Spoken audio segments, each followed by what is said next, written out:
मायका से पहले ससुराल। भारती जी जब रोटी बना ही रही थी तभी किसी ने दरवाजे की बेल बजाई। बेचारी भारती रसोई में अपने हाथों में लगे आटे से भरे हाथों के धोने तक लगातार दरवाजे की कुंडी बज रही थी। वह लगातार बोल रही थी, थोड़ा रुको, मैं आ रही हूँ। अब इस उम्र में वह भागकर जा भी नहीं सकती थी दरवाजा खोलने के लिए। जैसे ही उसने दरवाजा खोला और सामने देखा तो उसकी बेटी अदिति दरवाजे के बाहर खड़ी थी। तब उसे आश्चर्य हुआ कि कुछ बताया भी नहीं, मैंने भी नहीं बुलाया तो अदिति अचानक कैसे आ गई। अपनी बेटी को देखकर भारती बोली, आने से पहले बताना तो चाहिए था, अकेले ही आ गई हो क्या? जमाई जी और बच्चे कहाँ हैं? भारती ने एक साथ कई सारे सवाल किए। तभी अदिति बोली, माँ, क्या कोई अपनी प्यारी इकलौती बेटी का ऐसे स्वागत करता है? मुझे लगा कि तुम मुझे अचानक देखकर बहुत खुश होगी और सबसे पहले मुझे गले लगा लोगी, पर यहाँ तो उल्टा ही हो रहा है। शायद तुम दुनिया की पहली माँ होगी जो बेटी को ससुराल से अपने घर आते देख खुश होने के बजाय चिंता में पड़ गई। क्या मैं अकेली इस घर नहीं जा सकती? क्या हमेशा दामाद और बच्चों के साथ ही आना जरूरी है? बोलकर अदिति घर में प्रवेश कर गई और अपना सामान रखकर बोली, भाभी कहाँ है? भाभी जल्दी चाय नाश्ता लेकर आओ, आपकी ननद आई है। बहू घर पर नहीं है, अपने मायके गई है, माँ ने कहा। अच्छा, इसलिए तुम घर संभाल रही हो और खाना बना रही हो? माँ, तुम्हारी बहू के तो बड़े ठाठ है, बहू मौज से घूम रही है और सास घर संभाल रही है। देखो ना, आपने बहू के आने से पहले ही खाना बना कर रखा है, उसने घर आकर कुछ भी काम करने की जरूरत ही नहीं पड़ेगी। बड़ी नसीब लेकर आई है आपकी बहू, और मैं एक हूँ जिसे उसकी सास कभी एक गिलास पानी भी नहीं पूछती। अदिति ने ताना मारते हुए कहा, बेटा, प्यार और इज्जत ऐसी चीज है जो हम पहले किसी को देते हैं, फिर उससे अपेक्षा रखते हैं कि वह भी हमें वापस दे। माँ ने उसे समझाते हुए कहा। माँ ने आगे कहा, हर एक लड़की को अपने ससुराल में जगह बनानी पड़ती है, वहाँ कुछ भी आसानी से नहीं मिलता। तुम अपनी सास से एक गिलास पानी की अपेक्षा करती हो तो तुम तो उनकी बहू हो, तुम बहू हो, फिर भी तुमने कभी उन्हें एक गिलास पानी दिया है क्या? तुम शादी के बाद ससुराल में रही हो कितने दिन? जब तुम्हारे मन को लगा तब अपनी बगैर भारी और सीधा मायके आ जाती हो। मायका और ससुराल एक ही शहर में है, इसका मतलब ऐसा नहीं होता है कि तुम जब चाहो तब मायके आ जाओ और जब चाहो उतने दिन रहकर वापस ससुराल चली जाओ। मायके में भी बेटी को मान सम्मान तभी मिलता है जब बेटी ससुराल का मान सम्मान रखकर मायका में कुछ दिनों के लिए आती है, तभी उसे सम्मान मिलता है। ऐसा हर रोज बिन बुलाए कोई कारण न होते हुए भी कोई बेटी मायके आती होगी तो आपको साधारण पूछताछ भी कोई नहीं करता। और तुम मेरी बहू को बोलती हो ना, तुम तो मेरी बहू की बराबरी मत करो। वह कभी भी बुलाए बिना अपने मायके नहीं जाती है और नहीं गई है। वहाँ तो कोई भी बात में वह कुछ नहीं बोलती। वह जब भी घर में रहती है तब मुझे घर के कोई भी काम को हाथ लगाने नहीं देती। अब मेरी इच्छा से घर के काम कर रही हूँ, वह मुझे काम करने को नहीं कह कर गई। अपनी बेटी को माँ के सिवाय अच्छा कौन समझ सकता है? मुझे तुम्हारा स्वभाव अच्छी तरह से पता है। तुम्हारे ससुराल में सब लोग अच्छे से, तुम ही उनके साथ मिलजुल कर रहना नहीं चाहती। ससुराल तो ससुराल होता है और मायका तो मायका होता है।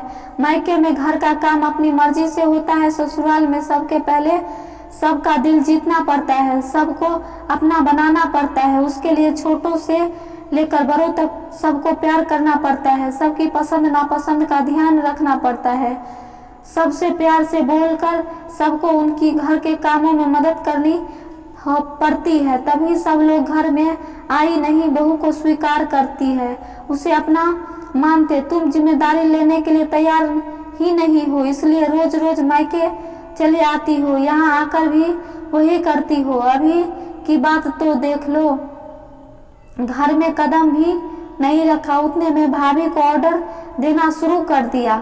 भाभी मुझे चाय नाश्ता लेकर आओ, वह व्यक्ति घर में है या नहीं, वह कैसी है, उसकी तबीयत कैसी है, वह पूछना भी जरूरी नहीं समझा। घर में आए मेहमान की मेहमान नवाजी होती है, पर उनका बर्ताव बोलना सामने के व्यक्ति को पसंद आया तो मेहमान नवाजी न मांगते पूरी होती है। वह तुम्हारा ऐसा बर्ताव मुझे ही पसंद नहीं आता तो तुम्हारे ससुराल के लोगों को कैसे पसंद आएगा। तुम बोलती हो ना मेरे बहू का बहुत ठाठ है, वो तो बात सही है, उसने यहाँ हमारा दिल जीत लिया है और हर एक दिल में खुद जगह बनाई है। वो रोज रोज तुम्हारे जैसे ससुराल के लोगों के साथ झगड़ा करके मायके नहीं आती, इस वजह से ससुराल और मायका दोनों जगह उसकी इज्जत होती है। जब तक उसने अपने मायके से बुलावा नहीं आता तब तक वह जाती नहीं। आज माँ ने ही अपनी बेटी को उसके बर्ताव के दोष दिखाए, क्योंकि उसे लगता था कि अपनी बेटी को अभी नहीं समझाया तो वह उसे कभी नहीं समझाएगी।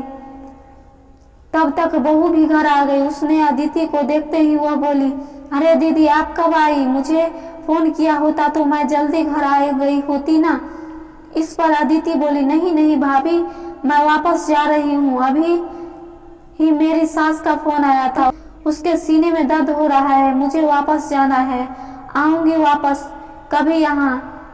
बोलकर अदिति अपना सामान लेकर चली गई। तभी उसकी भाभी ने उसे रोकने का प्रयास किया, पर उसकी सास ने ही अपनी बेटी को रोकने के लिए मना किया और अपनी बहू को बोली, बहू जाने दो, उसे पहले अपना घर संभालने दो, उसके बाद उसे मायके में आने दो।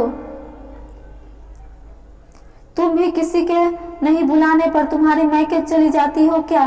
तभी बहू भी समझ गई कि सास ने उनकी बेटी को जीवन का पाठ पढ़ाया। काफी महीने हो गए अदिति फोन नहीं आया था, वह खुद भी मायके नहीं आई, इसलिए उसकी माँ ने उसे फोन किया। शुरुआत में किसी ने भी फोन उठाया नहीं, फिर थोड़ी देर बाद फोन किया तो फोन उठाया, लेकिन अदिति ने नहीं, उसकी सास ने उठाया। तभी उन्होंने भी उनकी तबीयत का पूछा, फिर दोनों की बातें शुरू हुई। तभी बीच में ही अदिति की सास ने उसकी माँ को धन्यवाद किया। तब अचानक उनके ऐसे बोलने पर उनको कुछ समझ नहीं आया, इसलिए भारती जी ने वापस पूछा, आप और किसी के बात कर रही हो क्या।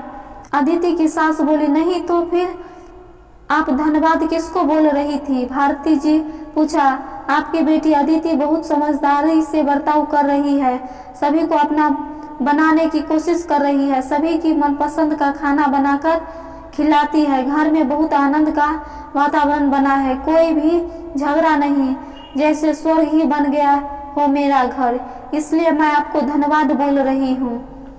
आपकी बेटी के अच्छे बर्ताव से यह दिन हमें देखने मिला,